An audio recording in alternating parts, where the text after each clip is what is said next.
नमस्ते। कभी सोचा है कि जो बात हमें दूसरों से बिल्कुल अलग बनाती है, वही हमारी सबसे बड़ी ताकत भी हो सकती है? चलिए, आज एक ऐसी ही बड़ी दिलचस्प लोक कथा सुनते हैं जो हमें यही सिखाती है कि कैसे वो चीजें जिन्हें दुनिया कमजोरी समझती है, असल में हमारी सबसे बड़ी ताकत बन सकती हैं। तो कहानी शुरू होती है हमारे हीरो दीनानाथ से। और उसके कानों में गूंज रहे थे अपने ही पिता के ये कड़वे बोल। असल में उसकी सुनने की जो कमाल की ताकत थी ना, उसे घरवाले एक बोझ से ज्यादा कुछ नहीं समझते थे। तो जब घरवालों ने ही उसे ठुकरा दिया तो दीनानाथ निकल पड़ा एक मिशन पर। और वो सिर्फ अपनी किस्मत आजमाने नहीं निकला था, वो तो दुनिया को ये साबित करना चाहता था कि उसकी ये अनोखी सुनने की शक्ति कोई श्राप नहीं बल्कि एक कीमती तोहफा है। अब अपने इस सफर में दीनानाथ की मुलाकात दो और लोगों से होती है। और जानते हैं उनमें क्या कॉमन था? उन्हें भी उनकी कुछ कह सकते हैं असाधारण काबिलियत की वजह से घर से निकाल दिया गया था। मतलब वो काबिलियत जिसे समाज समझ ही नहीं पाया। तो सबसे पहले वो मिला कानू से, एक ऐसा बंदा जो दिल का तो बहुत अच्छा था, पर उसकी भूख का कोई अंत नहीं था। कहते हैं कानू का दिल उसकी भूख जितना ही बड़ा था, लेकिन यही बेहिसाब खाने की आदत उसे अपने ही घर में पराया बना चुकी थी। मतलब कानू के पिता अब उसकी हाथी जैसी खुराक का बोझ और नहीं उठा पा रहे थे। लेकिन कमाल की बात यह है कि जहां पूरी दुनिया को एक प्रॉब्लम दिख रही थी, वहीं दीनानाथ को उसमें एक बहुत शक्तिशाली दोस्त नजर आया। आगे चलकर उनका ये सफर उन्हें भानु तक ले गया। अब भानु की परेशानी कानू से एकदम उल्टी थी। उसकी दिक्कत ज्यादा खाने की नहीं, बल्कि ज्यादा महसूस करने की थी। उसे उसे कभी चैन की नींद ही नहीं आती थी।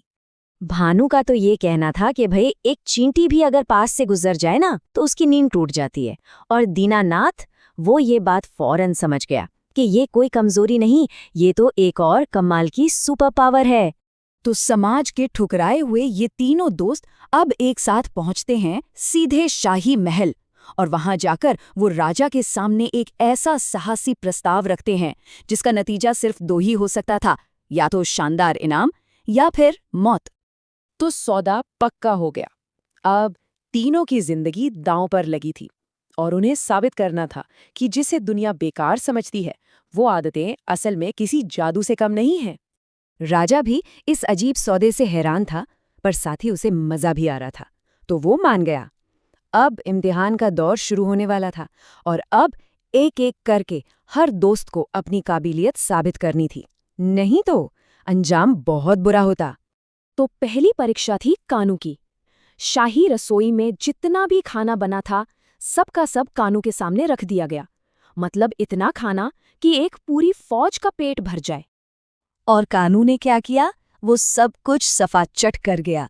देखते ही देखते शाही भंडार खाली और पूरा दरबार बस मुंह खोले देखता रह गया। तो पहली परीक्षा पास। अब बारी थी दूसरी परीक्षा की, भानु की। तो भानु के लिए 7 मुलायम गद्दों वाला एक बहुत ही शानदार और आरामदायक बिस्तर लगाया गया। मतलब ऐसा बिस्तर कि देखते ही किसी को भी नींद आ जाए। पर इतने बढ़िया बिस्तर पर भी भानु को चैन कहाँ? वो तो बस बेचैनी से करवटें बदलता रहा और फिर अचानक उठकर खड़ा हो गया। और उसे ऐसा करते देख राजा समेत पूरा दरबार एकदम हैरान। फिर जब बिस्तर को ध्यान से देखा गया तो उसकी बेचैनी की असली वजह सामने आई। वजह थी 7 गद्दों के नीचे रखा हुआ सिर्फ एक इंसान का बाल। अब सोचिए, भानु की इस कमाल की सेंसिटिविटी का इससे बड़ा सबूत और क्या हो सकता था? राजा तो बस देखता ही रह गया। चलिए अब आते हैं तीसरी और आखिरी परीक्षा पर, दीनानाथ की बारी। लेकिन राजा बड़ी दुविधा में था। भाई वो किसी ऐसी चीज का इम्तिहान कैसे ले जो आंखों से दिखती ही ना हो? राजा को यकीन हो भी तो कैसे हो? सोचिए, खाना पीना सोना जागना ये सब तो दिखने वाली चीजें हैं, पर सुनना वो तो दिखाई नहीं देता। तो बिना किसी पक्के सबूत के राजा इसे बस एक बकवास समझकर खारिज करने ही वाला था। और ठीक उसी पल जब सबको लगा कि अब तो दीनानाथ हार ही जाएगा, तभी उसकी शक्ति ने एक ऐसी सच्चाई का पर्दाफाश किया जो किसी भी इम्तिहान से कहीं कहीं ज्यादा बड़ी थी।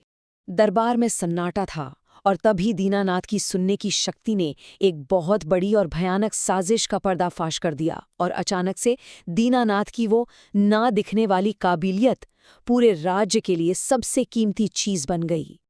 तो उस रात जो गद्दार थे वो रंगे हाथों पकड़े गए और ये साबित हो गया कि दीनानाथ की काबिलियत सिर्फ कोई जादू टोना नहीं बल्कि जिंदगी बचाने वाला एक वरदान है।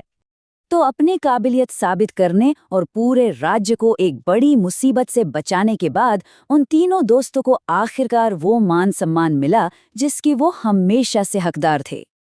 अब उनकी वो कमजोरियां जिन्हें दुनिया कोसती थी, उन्हीं का जश्न मनाया जा रहा था।